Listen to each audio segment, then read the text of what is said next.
नमस्कार दोस्तों, R K physical education classes की यूट्यूब चैनल पर आप सभी का हार्दिक स्वागत। दोस्तों, प्रतिदिन के प्रक्रम के हिसाब से जो आज अपने यहाँ पे एमसीक्यू सीरीज रहेगी वो रहने वाली है सीरीज नंबर यहाँ पे 72।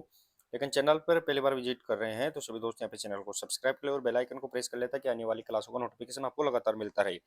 दोस्तों, अपन 9,999 क्वेश्चन का यहाँ पे पार्ट नंबर 72 कर रहे हैं। साथ ही में मॉर्निंग सेशंस के अंदर भी थ्योरी क्लास ले रहे हैं और यहाँ पे बीच बीच में अपन करंट अफेयर्स और यहाँ पे बूस्टर डोज भी अपना ले रहे हैं।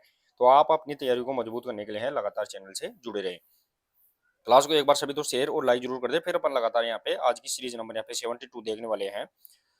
और 72 का दोस्तों यहाँ पे पहला क्वेश्चन यहाँ पे रहेगा।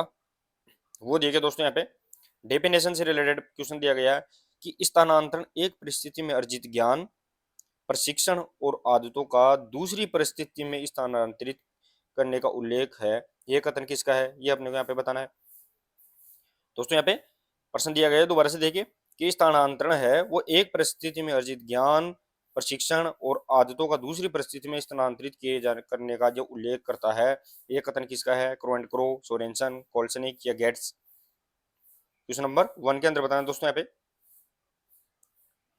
Question number 1 option number A correct answer रहेगा दोस्तों। क्रो एंड क्रो का यहाँ पे ये दिया गया है। अब देखिए दोस्तों, यहाँ पे परिभाषा देखिए दोस्तों। यहाँ पे तो स्थानांतरण अधिगम वह प्रक्रिया जिसमें एक परिस्थिति में सीखा गया ज्ञान है वो दूसरी परिस्थिति में उपयोग किया जाता है। ये क्रो एंड क्रो ने परिभाषा यहाँ पे दी है। ये अपने को यहाँ पे फैक्ट याद रखना है। और सभी दोस्त एक बार क्लास को जुड़ गए हैं तो शेयर और लाइक जरूर कर दे। सभी दोस्त शेयर और लाइक करने में आपका महीना छोड़े बिल्कुल भी। नेक्स्ट अपना क्वेश्चन नंबर 2 देखिए दोस्तों। यहाँ पे क्वेश्चन नंबर 2 रहेगा। क्वेश्चन नंबर 2 रहेगा दोस्तों यहाँ पे कि अधिगम के पुनर्बलन सिद्धांत के प्रतिपादक कौन है। दोस्तों, यहाँ पे पुनर्बलन सिद्धांत के प्रतिपादक कौन है, रेनफोर्समेंट थ्योरी की बात कर रहे हैं अपन दोस्तों। यहाँ पे उसके यहाँ पे प्रतिपादक कौन रहेंगे, सी एल हल है, क्लार्क एंड हल है, स्पेरमैन, एच जेड। तो अधिगम के जो पुनर्बलन सिद्धांत है इसके प्रतिपादक क्वेश्चन नंबर 2 के अंदर पूछा गया है। Question number 2 option number B correct answer रहेगा दोस्तों। यहाँ पे क्लार्क एल हल है दोस्तों। यहाँ पे वो ध्यान रखना है। क्वेश्चन नंबर 2 का सही आंसर यहाँ पे ऑप्शन नंबर बी रहेगा। फैक्ट भी देख सकते हैं दोस्तों। यहाँ पे क्लार्क एल हल है वो ध्यान रखना है दोस्तों, यानी ड्राइव रिडक्शन और पुनर्बलन यहाँ पर आधारित अधिगम सिद्धांत के द्वारा यहाँ पे प्रतिपादित किया गया था। नेक्स्ट और आगे क्वेश्चन नंबर 3 देखिए दोस्तों। यहाँ पे क्वेश्चन नंबर 3 रहेगा। गेस्टाल्टवादियों के अनुसार अंतर्दृष्टि को प्रभावित करती है। अकॉर्डिंग टू यहाँ पे गेस्टाल्ट फिजियोलॉजिस्ट है, उसके अनुसार है वो इंसाइट जो इन्फ्लुएंस्ड है उसको यहाँ पे कौन यहाँ पे प्रभावित करेगा, वो अपने यहाँ पे बताना है। बुद्धि है, समस्या की रचना है, किलपैट्रिक है या हल है। गेस्टाल्टवाद दोस्तों यहाँ पे संपूर्णता पर ध्यान देता है। ध्यान रखना, संपूर्णता है उसके ऊपर ध्यान देता है। और उसके अनुसार जो अंतर्दृष्टि है उसको प्रभावित करने के लिए है वो यहाँ पे कौन करेगा। क्वेश्चन नंबर 3 तो option number B correct answer रहेगा दोस्तों। यहाँ पे समस्या की रचना, स्ट्रक्चर ऑफ द प्रॉब्लम है वो सबसे ज्यादा है, उसके अकॉर्डिंग अपन यहाँ पे अपनी बुद्धि का यहाँ पे प्रयोग करेंगे। देखिए दोस्तों, यहाँ पे फैक्ट दिया गया है कि यहाँ पे जो गेस्टाल्ट सिद्धांत के अनुसार जो अंतर्दृष्टि इंसाइट है वो समस्या की समग्र रचना है, होल स्ट्रक्चर ऑफ प्रॉब्लम है उसके ऊपर यहाँ पे डिपेंड करता है।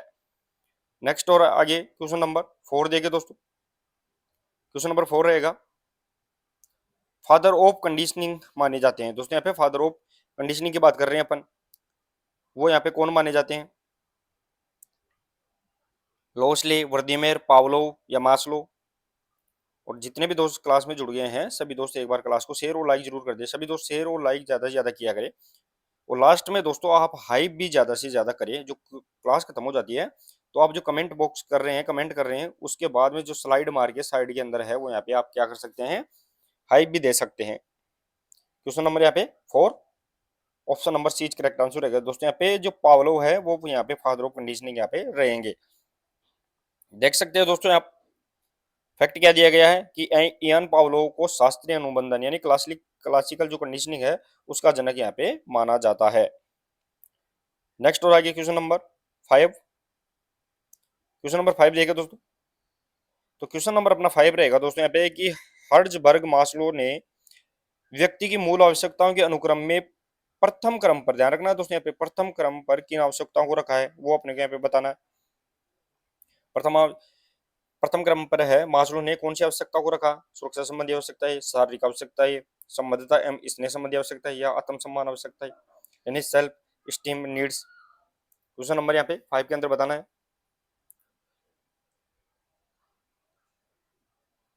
तो यहाँ पे क्वेश्चन नंबर यहाँ पे 5 ऑप्शन नंबर बीच करेक्ट आंसर रहेगा दोस्तों। यहाँ पे शारीरिक आवश्यकता है, फिजियोलॉजिकल जो नीड्स है वो यहाँ पे प्रथम स्थान पर, और सर्वोच्च स्थान पर ध्यान रखना है वो यहाँ पे आत्मसम्मान सेल्फ यहाँ पे स्टीम नीड्स यहाँ पे रखता है।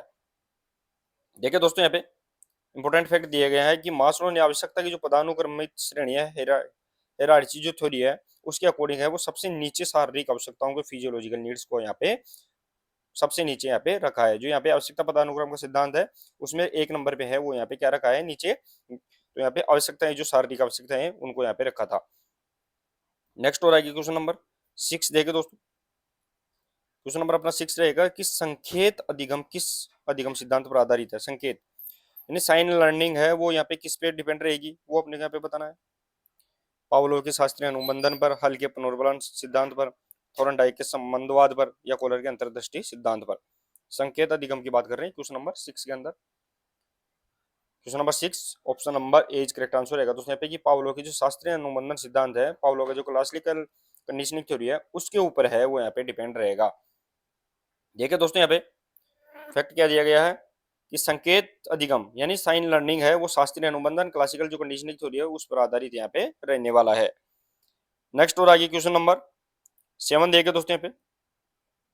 क्वेश्चन नंबर 7 रहेगा अपना कि 100 मीटर दौड़ के फाइनल में टाई पड़ जाए तो निर्णय क्या होगा। 100 मीटर की दौड़ है दोस्तों और फाइनल के अंदर है वो यहाँ पे टाई हो जाए तो यहाँ पे क्या निर्णय अपन कर सकते हैं वो अपने को यहाँ पे बताना है दोस्तों। दोनों को संयुक्त विजेता घोषित कर सकते हैं, स्थान निर्धारण के लिए टॉस किया जाएगा, दोनों को 45 मिनट पश्चात समय की उपलब्धता पर दोबारा दौड़ा जाएगा, या इनमें से कोई नहीं।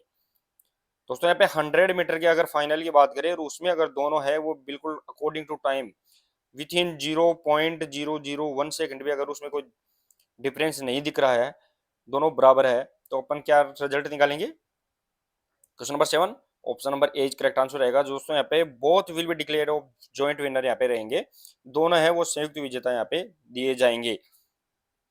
अब देखिए दोस्तों यहाँ पे फैक्ट क्या दिया गया है कि एथलेटिक्स में जो डेड हिट हो इसे अपन किस हिट से नाम जाना दें, तो डेड हिट भी अपन इसे बोल सकते हैं।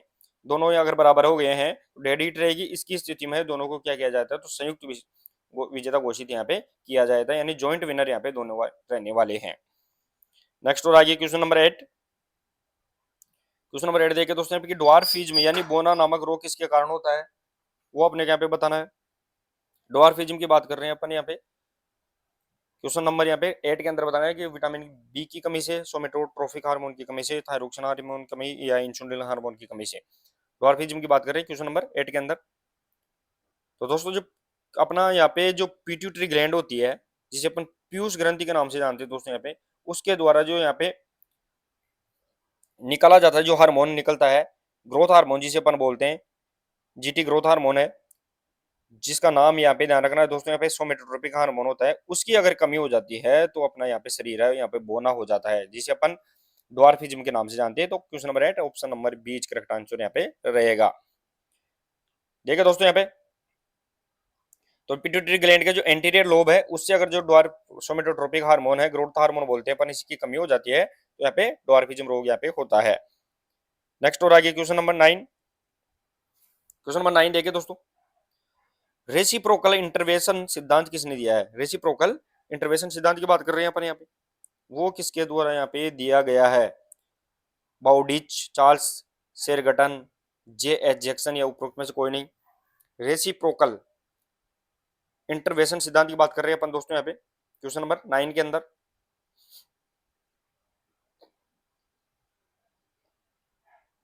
क्लास को भी शेयर करते रहे सभी दोस्त, शेयर करने में आपका मिना रखे सभी दोस्त, शेयर ज्यादा से ज्यादा करें, लाइक भी करें। क्वेश्चन नंबर 9 और ऑप्शन नंबर यहाँ पे बीच करेक्ट आंसर रहेगा दोस्तों। यहाँ पे चार्ल्स शेरगटन है वो ध्यान रखना दोस्तों, यहाँ पे रेसिप्रोकल इंटरवेंशन सिद्धांत के रिलेटेड यहाँ पे रहेंगे। फैक्ट भी देख सकते हैं दोस्तों यहाँ पर।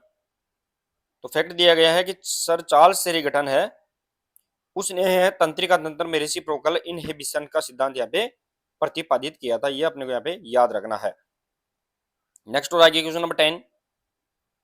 क्वेश्चन नंबर 10 रहेगा दोस्तों यहाँ पे कि हाइड्रोकोलेटरल पैक उपचार की विधि कौन सी है। तो हाइड्रोकोलेटरल पैक में उपचार की विधि के अंदर अपन क्या ट्रीटमेंट देते हैं वो अपने को यहाँ पे बताना है दोस्तों।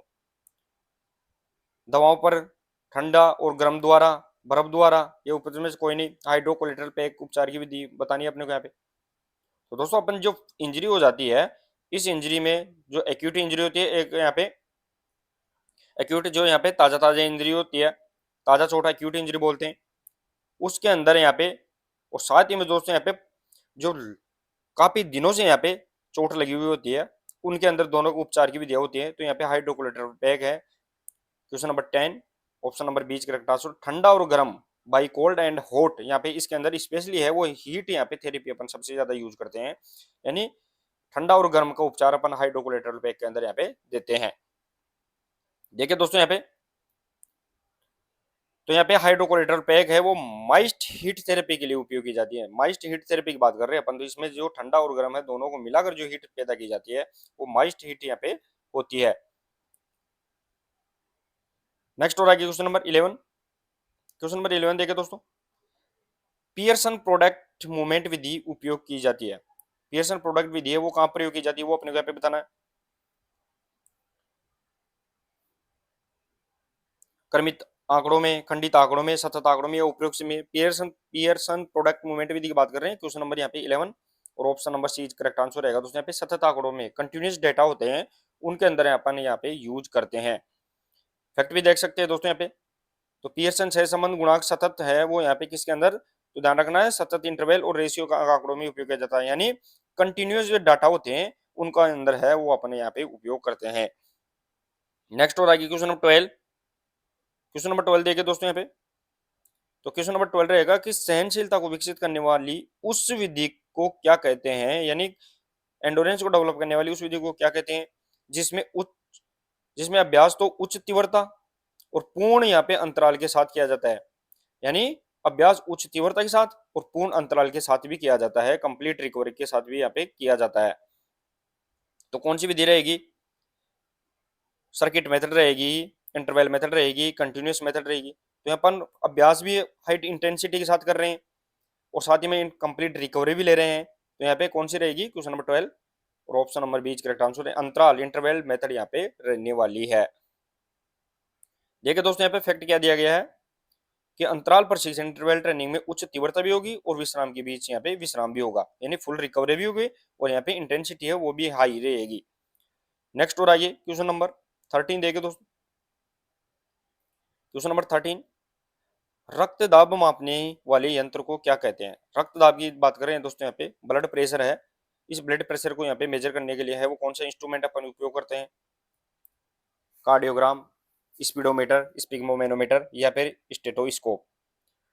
दोस्तों स्टेटोस्कोप तो अपन हार्ट रेट को यहाँ पे मेजर करने के लिए उपयोग करते हैं। कार्डियोग्राम है वो यहाँ पे हृदय से संबंधित यहाँ पे क्रियाओं को जानकारी के लिए करते हैं। स्पीडोमीटर है वो यहाँ पे स्पीड को मेजर करने के लिए करते हैं। तो sphygmomanometer, question number 13 option number C correct answer रहेगा। स्पिग्मोमेनोमीटर है उसके द्वारा अपन यहाँ पे ब्लड प्रेशर को मेजर करते हैं, जिसमें अपन सिस्टोल और यहाँ पे डायस्टोल दोनों को अपन देखते हैं, जिसमें 120/80 यहाँ पे mmHg अपने यहाँ पे बीपी पॉइंट यहाँ पे रहेगा। नेक्स्ट और आगे फैक्ट देख सकते हो दोस्तों यहाँ पे, तो रक्तचाप है उसको मापने के लिए अपन स्पिग्मोमेनोमीटर को उपयोग करते हैं। नेक्स्ट और आगे क्वेश्चन नंबर 14।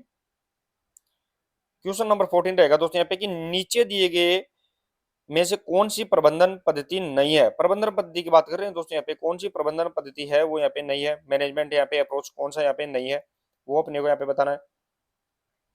क्लासिकल सिद्धांत है, नव क्लासिकल सिद्धांत, व्यवस्थित विश्लेषणात्मक सिद्धांत या आधुनिक सिद्धांत।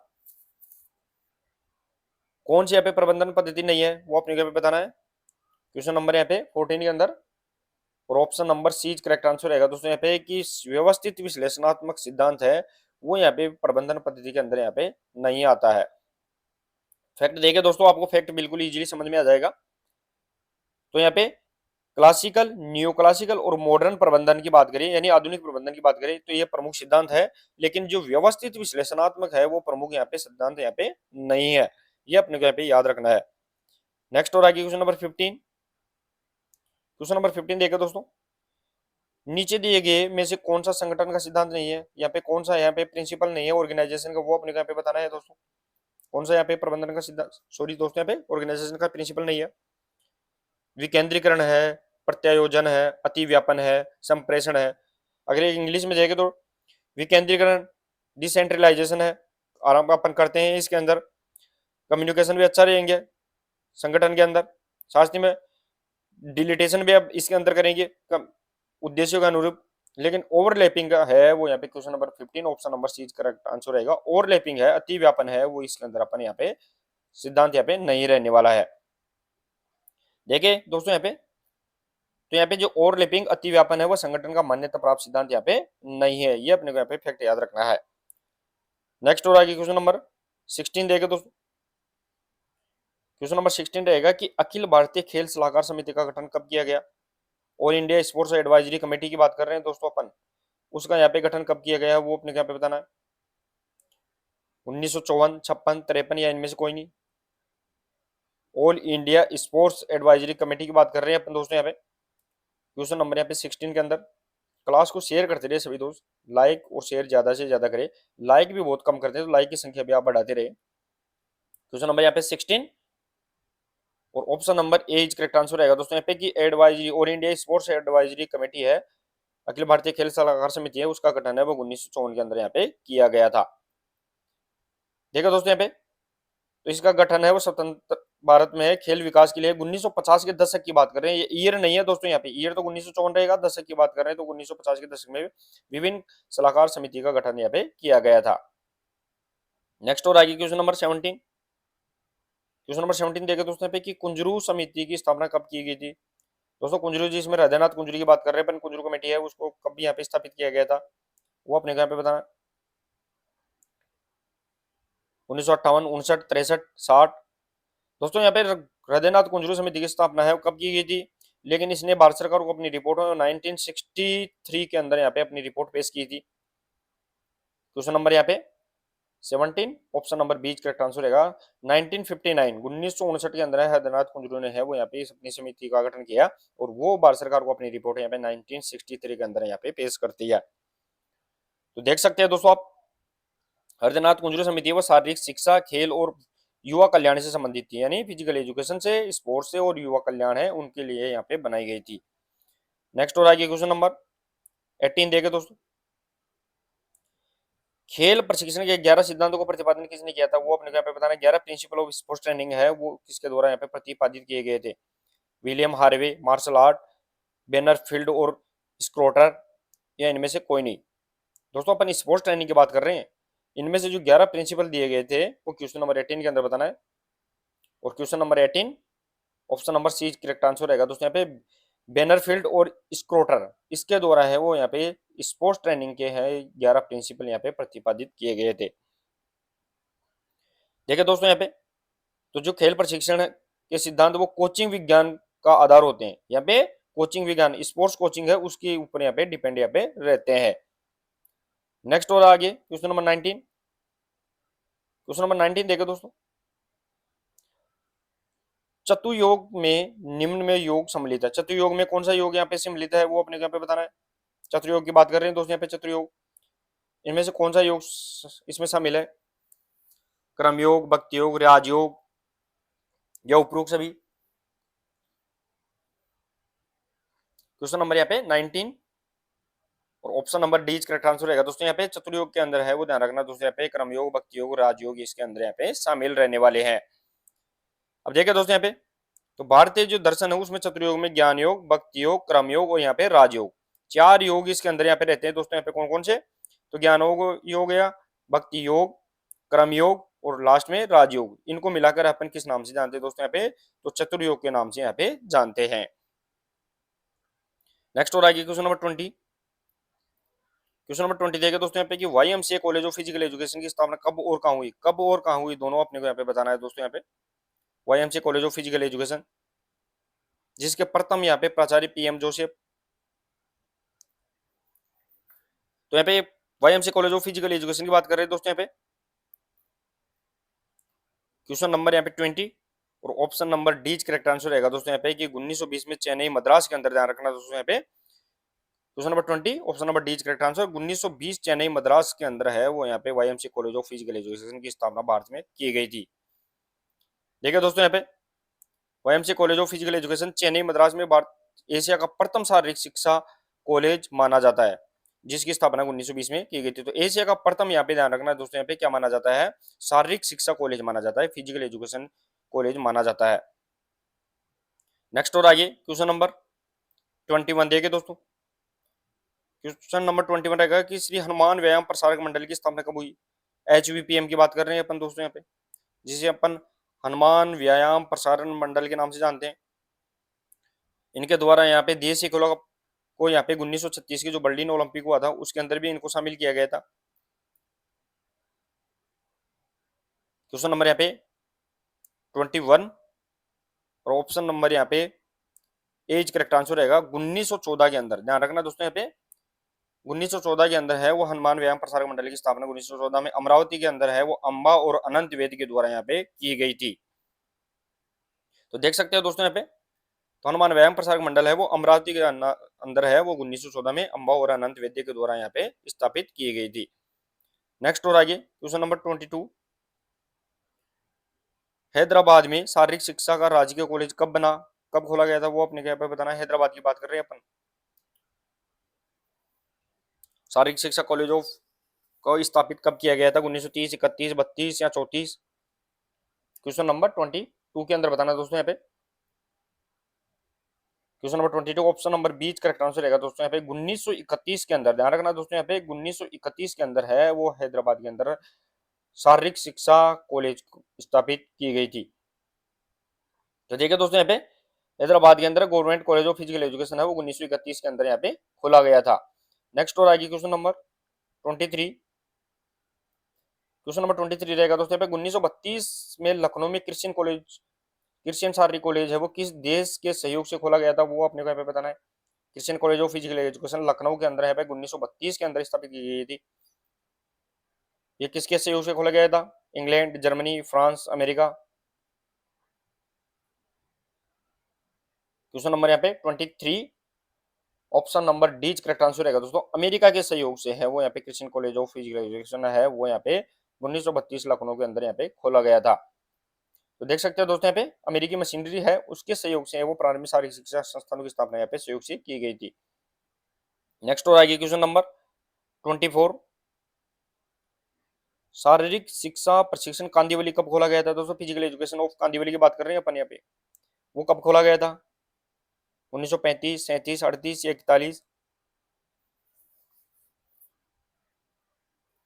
क्वेश्चन नंबर 24 और ऑप्शन नंबर यहाँ पे रहेगा दोस्तों यहाँ पे 24 के अंदर, वो ध्यान रखना है दोस्तों यहाँ पे 1938 1938 के अंदर है वो यहाँ पे शारीरिक शिक्षा महाविद्यालय कांदिवली की स्थापना यहाँ पे की गई थी। तो यहाँ पे देखें दोस्तों यहाँ पे कांदिवली महाराष्ट्र के अंदर है जो शारीरिक शिक्षा प्रशिक्षण 1930 के दशक में खोला गया था 1930, और एग्जैक्ट डेट यहाँ पे रहेगी वो 1938 यहाँ पे ईयर रहने वाला है। नेक्स्ट और आएगी क्वेश्चन नंबर 25 देखिए, शारीरिक शिक्षा कॉलेज लाहौर की स्थापना कब और किसने की, वो अपने क्या बताना है। शारीरिक शिक्षा कॉलेज फिजिकल एजुकेशन यहाँ पे जो कॉलेज है college of physical education Lahore की बात कर रहे हैं वो किसके सहयोग से और कब खोली गई थी दोस्तों, भारत के अंदर है वो पहली बार है वो 1920। भारत या एशिया की बात करें तो YMCA यहाँ पे कॉलेज ऑफ फिजिकल एजुकेशन यहाँ पे चेन्नई मद्रास के अंदर खोली गई थी। क्वेश्चन नंबर यहाँ पे 25 के अंदर बताना है और option number B is correct answer. शारीरिक शिक्षा कॉलेज लाहौर की स्थापना 1940 में द हेग के सहयोग से, ध्यान रखना दोस्तों यहाँ पे द हेग के सहयोग के द्वारा यहाँ पे की गई थी।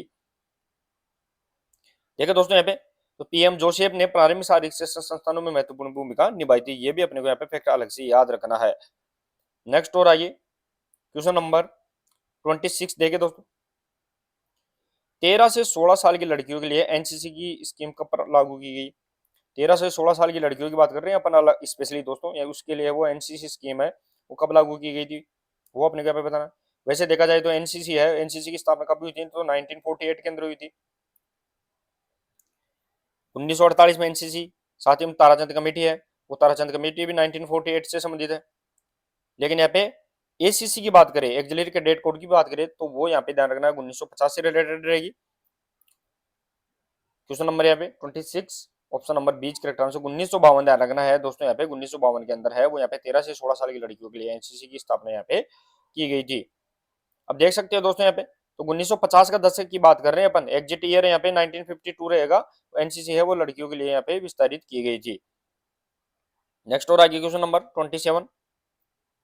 क्वेश्चन नंबर 27 देखिए दोस्तों, है कि भारत के प्राचीन इतिहास में किस काल को अपन शारीरिक शिक्षा का स्वर्ण काल कहते हैं। दोस्तों यहाँ पे प्राचीन इतिहास की बात कर रहे हैं अपन, एशियंट यहाँ पे इंडियन हिस्ट्री की बात कर रहे हैं अपन, एंशियंट इंडियन हिस्ट्री की बात कर रहे हैं, उसके अंदर है वो यहाँ पे शारीरिक शिक्षा का स्वर्ण काल है। वो किसे कहेंगे, सिंधु घाटी काल है, महाकाव्य काल है, हर्ष काल है, नवपाषाण काल है। तो दोस्तों यहाँ पे क्वेश्चन नंबर 27 की बात करें अपन यहाँ पे, और ऑप्शन नंबर 20 करेक्ट आंसर रहेगा दोस्तों, महाकाव्य काल है। ये पीक पीरियड रहेगा जिसमें अंदर यहाँ पे महाभारत और यहाँ पे रामायण दो महाकाव्य है, जिसमें सबसे ज्यादा अपने को यहाँ पे फिजिकल एजुकेशन का क्या मिलता है, प्रमाण अपने को यहाँ पे देखने को मिलते हैं। देखिए दोस्तों यहाँ पे फैक्ट दिया गया है कि रामायण और महाभारत में शारीरिक शक्ति और शिक्षा पर विशेष बल यहाँ पे दिया गया, तो ये फिजिकल एजुकेशन के यहाँ पे क्या रहने वाले हैं, महाकाव्य काल है वो यहाँ पे गोल्डन पीरियड यहाँ पे रहने वाला है। नेक्स्ट और आगे क्वेश्चन नंबर 28। क्वेश्चन नंबर 28 रहेगा कि जर्मनी में टर्नवेरेन आंदोलन किसने प्रारंभ किया था। टर्नवेरेन आंदोलन की बात कर रहे हैं दोस्तों यहाँ पे 1811 में यहाँ पे शुरुआत हुई थी। जर्मनी में जो टर्नवेरेन आंदोलन की बात करें, फ्रेडरिक लुडविग जोन है, जोहान है, फ्रेडरिक गट्समत है। गट्समत को अपन यहाँ पे जिम्नास्टिक का पितामह कहते हैं। क्वेश्चन नंबर यहाँ पे 28 और option number A correct answer रहेगा दोस्तों यहाँ पे फ्रेडरिक जो लुडविग जोन है, वो ध्यान रखना जर्मनी में है वो टर्नवेरियन आंदोलन, और जर्मन जर्मन जिम्नास्ट का पिता भी इसे अपन कहते हैं, ध्यान रखना साथ ही में जर्मन जिम्नास्टिक का पिता भी इसे अपन कहते हैं। ठीक है दोस्तों, यहाँ पे फैक्ट क्या दिया गया है कि फ्रेडरिक लुडविग जोन है वो उसको अपन टर्नवेरियन आंदोलन का जो संस्थापक यहाँ पे मानते हैं, ये भी अपने को यहाँ पे फैक्ट याद रखना है। नेक्स्ट और आगे क्वेश्चन नंबर 29। क्वेश्चन नंबर 29 रहेगा दोस्तों यहाँ पे कि ओलंपिक प्रतीक की रूपरेखा किसने तैयार की थी, वो अपने को यहाँ पे बताना है। ओलंपिक प्रतीक की बात कर रहे हैं अपन दोस्तों यहाँ पे। अब ओलंपिक प्रतीक क्या है, तो यहाँ पे 5 रिंग्स है, अपने को ध्यान रखना है वो किसके द्वारा यहाँ पे बनाई गई थी। तो जो झंडा था, ओलंपिक फ्लैग था, उसके अंदर जो 5 रिंग है उनकी बात अपन कर रहे हैं। क्वेश्चन नंबर यहाँ पे 29 के अंदर बताना है, Pierre Coubertin, King George, Demetrios Vikelas या Henri de Baillet. Question number 29 और option number A correct answer रहेगा दोस्तों, कुबर्टिन के द्वारा, पीरियड कुबर्टिन है उसके द्वारा है वो यहाँ पे ओलंपिक प्रतीक या रूपरेखा या 5 रिंग है वो यहाँ पे डिजाइन की गई थी। देख सकते हैं दोस्तों यहाँ पे आधुनिक ओलंपिक के संस्थापक माने जाते हैं पीरियड कुबर्टिन, उसके द्वारा है वो 5 रिंग्स का यहाँ पे डिजाइन यहाँ पे तैयार किया गया था। नेक्स्ट और आगे क्वेश्चन नंबर 30। क्वेश्चन नंबर 30 रहेगा दोस्तों, स्नायु जोड़ती है, स्नायु किसे जोड़ती है, इंग्लिश में देखें तो अपन यहाँ पे लिगामेंट है वो किसको कनेक्ट करता है, वो अपने यहाँ पे बताना है। तो अस्थि को पेशी से जोड़े दोस्तों यहाँ पे, और इसको थोड़ा सा समझना है कि पेशी को अस्थि से अगर जोड़ता है तो उसे अपन किस नाम से जानते हैं, तो अपन उसे टेंडन के नाम से जानते हैं। साथ ही हम दोस्तों यहाँ पे मांसपेशी को मांसपेशी से जोड़े तो वो यहाँ पे फेसिया होता है, मसल टू मसल जोड़े तो यहाँ पे फेसिया होता है, लेकिन अस्थि को अस्थि से जोड़े तो वो यहाँ पे लिगामेंट रहेगा, स्नायु रहेगा। क्वेश्चन नंबर यहाँ पे 30 option number A correct answer रहेगा। स्नायु है वो यहाँ पे अस्थि टू अस्थि, बोन टू बोन को यहाँ पे कनेक्ट करता है। देखिए दोस्तों यहाँ पे फैक्ट क्या दिया गया है कि लिगामेंट है वो अस्थि को अस्थि से जोड़ता है, और टेंडन है वो पेशी को अस्थि से जोड़ता है। यहाँ पे अस्थि को पेशी से नहीं बल्कि पेशी पहले आती है फिर अस्थि आती है, यानी मसल से जाके किससे जुड़ जाती है, तो वो यहाँ पे बोन से जुड़ जाती है, ये अपने को यहाँ पे याद रखना है। नेक्स्ट और आगे क्वेश्चन नंबर 31। क्वेश्चन नंबर 31 रहेगा दोस्तों यहाँ पे कि कोशिका का श्वसन किसके द्वारा नियंत्रित होता है, कंट्रोल होता है, वो अपने को यहाँ पे बताना है। कोशिका का श्वसन है वो किसके द्वारा नियंत्रित होता है।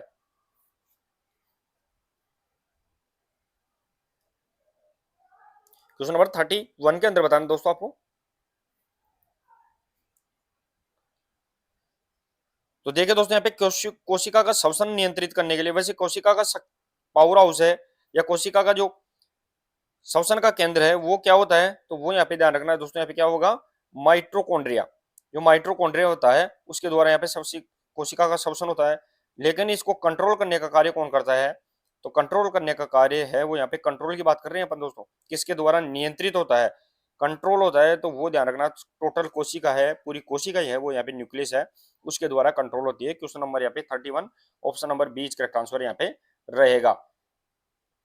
तो देखिए दोस्तों यहाँ पे तो कोशिका का श्वसन है वो मुख्यतः श्वसन तो माइटोकॉन्ड्रिया से होता है जो विकल्प में नहीं है, लेकिन इसको कंट्रोल पूछा गया है नियंत्रित, तो यहाँ पे option number B correct answer यहाँ पे रहने वाला है। नेक्स्ट और आगे क्वेश्चन नंबर 32। क्वेश्चन नंबर 32 देखे दोस्तों यहाँ पे, समबल्यपेशी को ये भी कहते हैं, यानी समबल्यपेशी अगर इंग्लिश में देखो तो आइसोमेट्रिक मसल्स कंस्ट्रक्शन है, उसको अपन किस नाम से जान सकते हैं वो अपने को यहाँ पे बताना है। AROM स्टैटिक या RST PROM। तो समबल्य की बात कर रहे हैं दोस्तों यहाँ पे, आइसोमेट्रिक मसल्स है, उसकी कॉन्स्ट्रक्शन है, कॉन्ट्रेक्शन है, इस कॉन्ट्रेक्शन को अपन किस नाम से जानते हैं, संकुचन को होने को अपन दूसरा किस नाम से जान सकते हैं। तो दोस्तों अपन जो आइसोटोनिक अपना बल होता है, इस आइसोटोनिक के दो प्रकार के होते हैं, एक यहाँ पे स्टैटिक, दूसरा यहाँ पे डायनेमिक। तो इसमें जो स्टैटिक होता है वो उसे भी अपन स्थिर नाम से जानते हैं। तो यहाँ पे आइसोमेट्रिक मसल कॉन्ट्रेक्शन है, क्वेश्चन नंबर यहाँ पे 32, option number B correct answer रहेगा, स्टैटिक के नाम से इसे अपन जान सकते हैं। देखिए दोस्तों यहाँ पे, तो आइसोमेट्रिक संकुचन को स्टैटिक पेशी संकुचन भी अपन कह सकते हैं।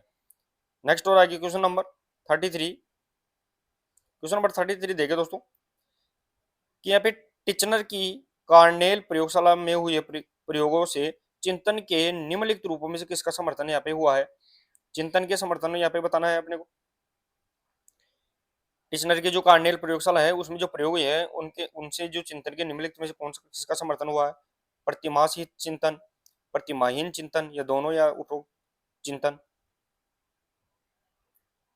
तो यहाँ पे क्वेश्चन नंबर 33 की बात कर रहे हैं, और क्वेश्चन नंबर 33 में option number A is correct answer यहाँ पे रहने वाला है कि प्रतिमास ही चिंतन है, वो यहाँ पे टिचनरी प्रयोग कार्नेल प्रयोगशाला के अंदर यहाँ पे प्रयोगों का चिंतन का प्रकार यहाँ पे रहेगा।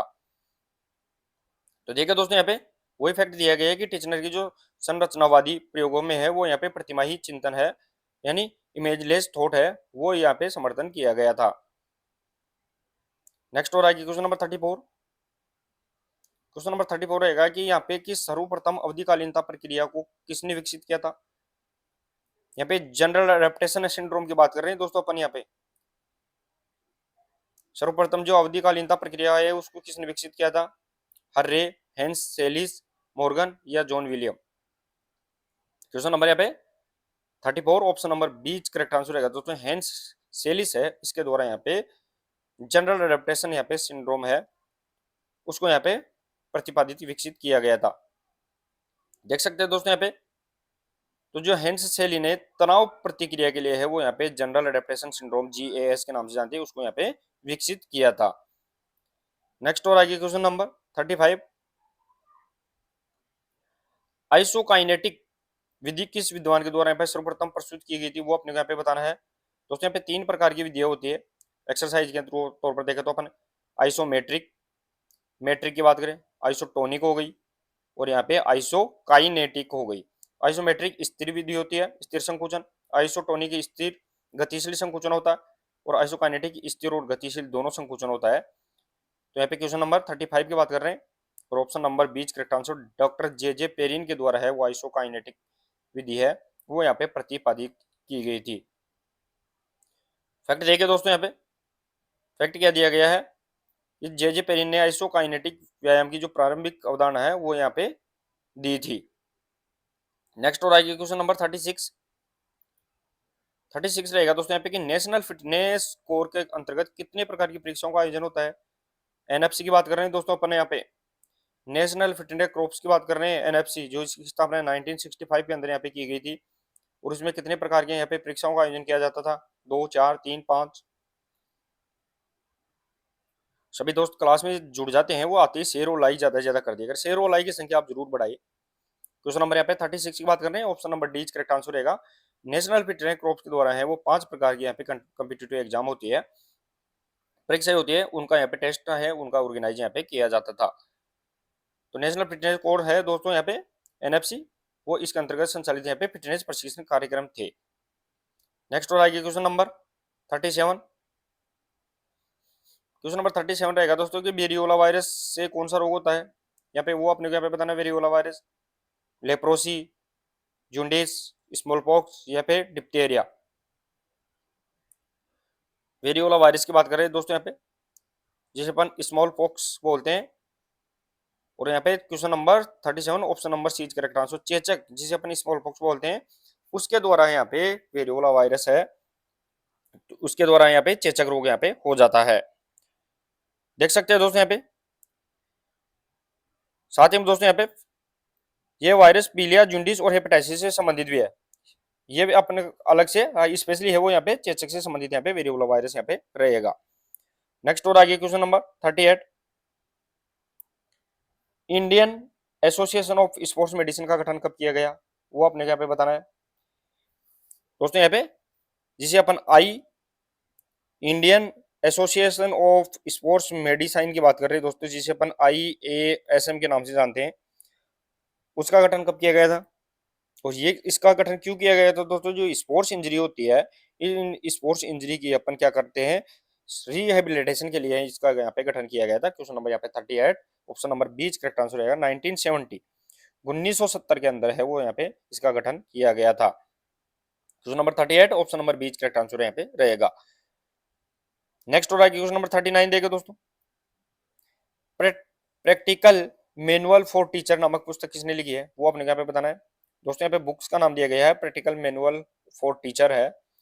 यह पुस्तक किसके द्वारा यहाँ पे लिखी गई है, बेस्डो, गेलेन, एडोल्फ स्पाइस या फिर साल्जमैन। क्वेश्चन नंबर यहाँ पे 39 के अंदर बताना है। क्वेश्चन नंबर यहाँ पे 39 रहेगा दोस्तों, और option number C correct answer Adolf Spiess के द्वारा है वो यहाँ पे प्रैक्टिकल मैनुअल फॉर टीचर है वो ये बुक्स लिखी गई थी। देखो दोस्तों यहाँ पे एडोल्फ स्पीच है, इसने है वो शारीरिक शिक्षा की क्या लिखी थी, प्रारंभिक पुस्तिका इसके द्वारा यहाँ पे लिखी गई थी। नेक्स्ट हो रहा है क्वेश्चन नंबर 40। क्वेश्चन नंबर 40 देखिए दोस्तों, भारत में all India council of sports की स्थापना कब की गई थी, वो अपने यहाँ पे बताना है। पहले भी एक क्वेश्चन आ चुका है दोस्तों यहाँ पे, all India council of sports की बात करें तो ये इसकी स्थापना कब की गई थी, 1951, 52, 53 या 54। क्वेश्चन नंबर 40 के अंदर बताना है। चलिए दोस्तों यहाँ पे क्वेश्चन नंबर अपना 40 रहेगा, और option number D correct answer 1954 के अंदर है वो all India council of sports की यहाँ पे स्थापित किया गया था। ठीक है दोस्तों, 1950 के दशक की बात कर रहे हैं, एग्जिट ईयर अपने को ध्यान रखना है वो यहाँ पे 1954 रहेगा। उसमें यहाँ पे खेल विकास के लिए संगठित यहाँ पे गठित किया गया था। नेक्स्ट और आगे क्वेश्चन नंबर 41। क्वेश्चन नंबर 41 रहेगा, शरीर के किस अंग को रक्त बैंक कहते हैं। ब्लड बैंक है वो किसे अपन बोलेंगे, कौन सा अंग है शरीर का, तो यहाँ पे लीवर, लंग, स्प्लीन, हार्ट। तो दोस्तों यहाँ पे जो रक्त ब्लड बैंक के नाम से जाना जाता है वो किसे कहेंगे, तो यहाँ पे क्वेश्चन नंबर 41 रहेगा, और option number C correct answer. Spleen को अपन ब्लड बैंक के नाम से जानते हैं। इसे क्यों जानते हैं दोस्तों, यहाँ पे तो जो आरबीसी होती है वो मर्त होने के बाद में है वो यहाँ पे इसमें जाकर यहाँ पे रुकती है, तो इसलिए इसे अपन रक्त ग्रह या कब्र ग्रह के नाम से भी जानते हैं। ब्लड बैंक के नाम से जान रहे तो इसे आरबीसी का कब्रिस्तान के नाम से भी इसे जाना जाता है। नेक्स्ट और आगे फैक्ट भी देख सकते हैं दोस्तों, यहाँ पे जो प्लिया है वो रक्त को फिल्टर और स्टोर करती है, इसलिए इसे अपन क्या करते हैं, ब्लड बैंक के नाम से जानते हैं। और ये फिल्टर मरी हुई आरबीसी है उसको फिल्टर और स्टोर करके रखती है। नेक्स्ट और आगे क्वेश्चन नंबर 42 देखे दोस्तों, शारीरिक सहनशीलता की बात कर रहे हैं अपन दोस्तों, यहाँ पे फिजिकल एंडोरेंस की बात कर रहे हैं। तो शारीरिक सहनशीलता किससे विकसित होती है वो अपने यहाँ पे बताना है। सहनशीलता एंडोरेंस क्या होती है दोस्तों, जो बहुत ज्यादा यहाँ पे थकान की स्थिति में अगर कोई काम करते हैं तो वो यहाँ पे एंडोरेंस होती है। ये किसके द्वारा यहाँ पे डेवलप करती है, सर्किट ट्रेनिंग के द्वारा, रेजिस्टेंट ट्रेनिंग हो गई, ड्यूरेशन लोड मेथड हो गया, या इंटरनल एंड एक्सटर्नल मेथड हो गई। क्वेश्चन नंबर 42 के अंदर बताना है, और option number C correct answer रहेगा दोस्तों। यहाँ पे ड्यूरेशन लोड पद्धति होती है, उसके द्वारा अपन सबसे ज्यादा क्या डेवलप कर सकते हैं, तो शारीरिक सहनशीलता है, फिजिकल एंडोरेंस अपन यहाँ पे लोड के अंदर है वहाँ पे बढ़ा घटा कर अपन लगातार यहाँ पे कर सकते हैं। तो देखिए दोस्तों यहाँ पे फैक्ट क्या दिया गया है कि सहनशीलता है वो मुख्यतः लंबे समय तक निरंतर भार, ड्यूरेशन ऑफ लोड से है वो यहाँ पे विकसित की जा सकती है। नेक्स्ट और आगे क्वेश्चन नंबर 43। क्वेश्चन नंबर 43 रहेगा कि नेहरू युवा केंद्र की स्थापना कब की गई, वो अपने यहाँ पे बताना है। नेहरू युवा केंद्र की बात कर रहे हैं, 1971, 72, 73 या 74। नेहरू युवा केंद्र की बात कर रहे हैं। क्वेश्चन नंबर यहाँ पे 43 रहेगा अपना, और option number B correct answer रहेगा दोस्तों। यहाँ पे 1972 1972 के अंदर है वो नेहरू युवा केंद्र की स्थापना की गई है। अब देखिए दोस्तों यहाँ पे, तो नेहरू युवा केंद्र 1972 में युवा विकास के लिए यहाँ पे शुरू की गई थी, युवाओं के डेवलपमेंट के लिए यहाँ पे प्रोग्राम यहाँ पे बनाया गया था।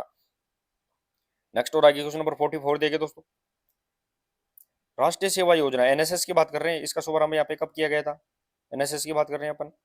मैंने बताया था दोस्तों यहाँ पे नेशनल फिटनेस कोर्प्स है, एनएफसी की बात करें वो 1965 के अंदर यहाँ पे स्थापित की थी, जिसके अंदर 5 प्रशिक्षण कार्यक्रम थे। अब यहाँ पे एनएसएस की बात कर रहे हैं अपन।